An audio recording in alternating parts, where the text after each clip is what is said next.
అందరికీ నమస్కారం. ప్రకాష్ రాజ్. సమాజంలో 99% మంచివాళ్ళు, గౌరవంగా బతికేటోళ్ళు, 1% ఎదవలు, పనికిమాలిన ఎదవలు. ఈ 99% గౌరవంగా బతికేటోడిని కించపరిచే విధంగా, డిస్టర్బ్ చేసే విధంగా, వాళ్ళని ఎప్పుడు ఎలాగ ఇబ్బంది పడేలాగా చేయాలనుకునే వాళ్ళు ఉంటారు. అరే పొరంబో కదవా, నువ్వు 2019లో బెంగళూరులో పోటీ చేసావు. పోటీ చేసిన తర్వాత నీకు వచ్చిన ఓట్లు 28,000 ఓట్లు. ఆ నియోజకవర్గంలో పోటీ చేసి ఆ ప్రజల్ని ఏదో ఉద్ధరిద్దాం అనుకున్న తర్వాత వాళ్ళని నిన్ను చీ థూ అని ఉమ్మేసి అక్కడి నుంచి తరిమేశాడు. తర్వాత ఆ ప్రజల కోసం నువ్వు ఏ రోజు ఎప్పుడు పోరాడింది లేదు, ఏ విషయంలోని పాల్గొన్నట్టు చూసింది లేదు, ఏ ట్వీట్లోని వాళ్ళని రిప్రజెంట్ చేస్తున్నట్టు కూడా లేదు. అదేవిధంగా గత 5 సంవత్సరాల్లో ఆంధ్రప్రదేశ్లో ఎన్నో విధ్వంసాలు జరిగినాయి. నువ్వేం చేసావు కదా, ఎన్నో హిందూ గుళ్ళని పడగొట్టేస్తున్నప్పుడు, లేదా కల్తీ మందు తాగేసి చచ్చిపోతున్నప్పుడు, ఒక దళితుడిని చంపి డోర్ డెలివరీ చేసినప్పుడు ఎప్పుడూ నువ్వు జస్ట్ ఆస్కింగ్ అనేది పదమే ఎత్తలేదు. మరొకటి ఏం కింగ్ చేస్తున్నావు నువ్వు? ఎరా చెప్పరా ఎదవా, పొరంబోకి ఎదవా, సన్నాసి ఎదవా, నిన్నే అడుగుతున్నాను. మా అధినేత పవన్ కళ్యాణ్ గారు ఒక సొసైటీలో ఉండే వాళ్ళని, మంచి వ్యక్తుల్ని, అంటే సొసైటీలో ఎక్కువ మంది, సమాజంలో బతికే ఎక్కువ మంది మీలాంటి ఎదవలకి ఇబ్బంది పెడుతున్నారు అని చెప్పి వాళ్ళని ఇబ్బంది పెట్టకుండా, మీలాంటి ఎదవలు, పొరంబోకి ఎదవలు, ఈ 99% సమాజంలో బతికేటోళ్ళని గౌరవంగా బతకనివ్వకుండా ఇష్టం వచ్చినట్లు నోటికి వచ్చినట్టు మాట్లాడుతాం. నువ్వు సపోర్ట్ చేసి ఈ ఎదవన వీడు ఏమన్నాడు రాయుడు? నేను అంటున్నా హిందూ మతం అంత దుర్మార్గమైన మతం ఇంకోటి లేదు. హిందూయిజం బొక్క. నేను దేశభక్తుడిని కాదు, నాకు దేశం అంటే భక్తి లేదు. మీరు కరెక్ట్ గానే ఉంటున్నారు. నాకు దేశం అంటే భక్తి లేదు, నేను దేశభక్తుడిని కాదు. ఇలాంటి వాడితో చేతులు కలిపి సమాజాన్ని ఏం చేద్దాం అనుకుంటున్నారు నువ్వు? అసలు నువ్వు ఏదైనా ఒక లైమ్ లైట్ లోకి వద్దాము అనుకుంటే అక్కడ తరిమేశారు.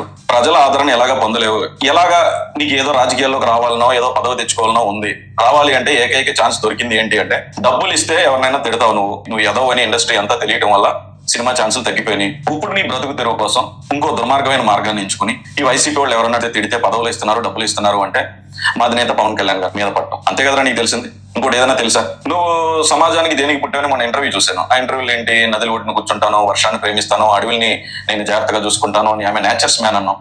మా అధినేత పవన్ కళ్యాణ్ గారు ఆంధ్రప్రదేశ్ రాష్ట్రంలోకి ఫారెస్ట్ అండ్ ఎన్విరాన్మెంట్ మినిస్టర్ అయిన తర్వాత ఆయన చేసిన వర్క్స్ ఏంటో తెలుసా? అసలు నీకు ఒక గ్రామాన్ని 28వ స్థానం నుంచి మొదటి స్థానానికి ఎలా తెచ్చారో తెలుసా? ఒక ఫారెస్ట్ ని ఎలా కాపాడుతున్నారో తెలుసా?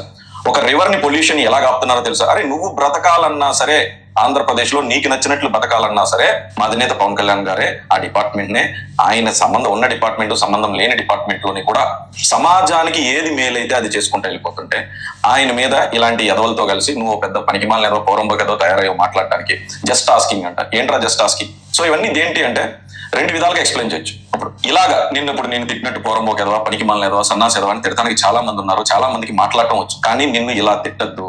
నిన్నే కాదు, ఎవరు కూడా ఇలా తిట్టద్దు, ఇలా ప్రశ్నించద్దు, ఈ విధంగా ప్రశ్నించద్దు, ఇలా ఇబ్బంది పెట్టకూడదు అనేదే మా అధినేత పవన్ కళ్యాణ్ గారు సోషల్ మీడియాలో వ్యక్తిగత విమర్శలు కానీ ఇంకొకరిని భంగం కల్పించేలా కానీ చెయ్యొద్దన్నారు. ఇప్పుడు ఇంకొకరు ఉన్నారు, ఆవిడ మీద ఎందుకు పెట్టలేదు? యాక్చువల్లీ గంజా మొక్క, తులసి మొక్కలాగా వచ్చి మాట్లాడుతూ ఉంటుంది. సో ఆవిడ ఎందుకు పెట్టలేదు, కేసు ఎందుకు పెట్టలేదు అంటే చాయిస్ ఆఫ్ వర్డ్స్ పరిమితంగా ఉంటే, ఎవరిని ఇబ్బంది కలగకుండా ఉంటే విమర్శలు లేకుండా లేవు. ఎన్ని పెయిడ్ సైట్స్, ఎన్ని పెయిడ్ రీల్స్ చేస్తున్నారో తెలుసా నీకు? కొన్ని వందల వేలు. అంటే లిమిట్ దాటిన రోజునే ఇబ్బంది అవుతుంది. ఇలాగా దేశద్రోహులు అంటే నీకు చిన్న ఎగ్జాంపుల్ చెప్తున్నాను. నువ్వు ఎటువంటి ఎదవో చెప్తున్నాను. ఒక షూలో ఒక గుండె సూది వేస్తే అది పెద్ద కేసా? కాదు కదా. కానీ యుద్ధానికి వెళ్లే సైనికుడి షూలో ఒక గుండె సూది వేసేవు అంటే అక్కడ యుద్ధం చేసేటప్పుడు దాని వల్ల దేశానికే నష్టం జరుగుతుందా? ఎదవా నువ్వు అలాంటి ఎదవే. సైనికుడు దాంట్లో గుండు సూది వేసేసి నేను వేసింది గుండు సూదే కదా, నాది ఏం తప్పు అని అడుగుతున్నారు పొరంబోకి ఎదవ. ఇవన్నీ చాయిస్ ఆఫ్ వర్డ్స్. ఏంటి అంటే నేను తిడటం కోసం, దానికోసం కాదు. ఇలాగా ఎవరు కూడా విమర్శించద్దు అనేది మా అధినేత పవన్ కళ్యాణ్ గారు చెప్పారు. సో దానికోసం ఇలా విమర్శించడం నా ఉద్దేశం కాదు. యాక్చువల్లీ మా అధినేత పవన్ కళ్యాణ్ గారు నేర్పించిన దాని ప్రకారం నేను ఎలాగా అడగాలి అనుకున్నది అంటే, ప్రకాష్ రాజ్ గారు, సమాజంలో ఎంతో గౌరవంగా బతికిన మీరు, ఎన్నో పాత్రలు చేసి ప్రజలను మెప్పించిన మీరు, ఎక్కడ ఏ సమస్యని ఎత్తుకోవాలనే దాని మీద అవగాహన లేకుండా అలాంటి దేశద్రోహులు లాంటి వ్యక్తులతో, అంటే ఒక సనాతన ధర్మాన్ని బెదిరించే వ్యక్తితో చేతులు కలపడం, ఒక సనాతన ధర్మాన్ని అది ధర్మమే కాదన్న వ్యక్తులతో చేతులు కలపడం, ఇలాగా అక్కర్లేని విషయాల్లో తలదూర్చుకోవడం. ఆ పోసాని మురళీకృష్ణ అనేటోడు మా అధినేత పవన్ కళ్యాణ్ గారిని అన్ని మాటలు అన్నా సరే ఏ రోజు మీరు నోరెత్తి అడగని మీరు, లేకపోతే గత ప్రభుత్వంలో 5 సంవత్సరాల్లో ఎన్నో అక్రమాలు, అన్యాయాలు జరిగినా సరే నోరెత్తని మీరు, ఇప్పుడు వచ్చి మా అధినేత పవన్ కళ్యాణ్ గారి మీద ఉన్న ఏకైక కారణం జలసి. మీరు చూడలేక, ఓర్వలేక వైఎస్ఆర్సీపీ పార్టీతో చేతులు కలిపి సినిమాలు తగ్గిపోయినాయి అని, ఇతర ఆదాయాల కోసం మీరు చేసే ప్రయత్నం చాలా తప్పు. ఇక్కడి నుంచి అయినా అధినేత పవన్ కళ్యాణ్ గారి గురించి, సమాజానికి ఎంతో మేలు చేస్తున్న వ్యక్తి, మధ్యతరగతి కుటుంబాల నుంచి వచ్చిన వాళ్ళకి రాజకీయాన్ని దగ్గర చేసిన వ్యక్తి, అడవుల్ని కాపాడే వ్యక్తి, ఒక నదుల్ని కాపాడే వ్యక్తి, ఒక పర్యావరణాన్ని కాపాడే వ్యక్తి, పంచాయతీ రాజ్ని 28వ స్థానం నుంచి మొదటి స్థానానికి తీసుకొచ్చిన వ్యక్తి, రాష్ట్రం అంతా బాగుండాలనే వ్యక్తి, సొంత లాభం కోసం కాదు సమాజ లాభం కోసం పనిచేసే వ్యక్తి. అలాంటి వ్యక్తి మీద మీరు ఇలాంటి ప్రయత్నాలు చేయడం, సోషల్ మీడియా వేదికగా తీసుకుని అక్కలేని విషయాల్లో తలదూర్చి ఆస్కింగ్ అనే పేరు మీద మిమ్మల్ని మీరు ఇబ్బంది పెట్టుకుని సమాజాన్ని అంతా ఇబ్బంది పెట్టేలాగా మీరు ఇంకొకసారి ప్రవర్తించాలని మనస్ఫూర్తిగా కోరుకుంటున్నాను. యాక్చువల్ గా నా వర్షన్ ఇది. నేను ఎలా అడగాలి, ఇలా అడగమనే మా అధినేత పవన్ కళ్యాణ్ గారు నేర్పించారు. కానీ ఇప్పుడు ఈ రెండిట్లో ఏది రైట్? ప్రకాష్ రాజ్ చెప్పు, నేను అలా మాట్లాడచ్చా? నేను లేకపోతే రెండు రైటేనా? I'm just asking you, the both versions are right or the second version which our party president Pawan Kalyan Garu has taught not only for me and asked the entire society to follow you. So I'm questioning you in a dignified way and you yourself also knew it, rather than నిన్ను మీ కుటుంబ సభ్యుల్ని అందరినీ తిడతం కోసం కాదు.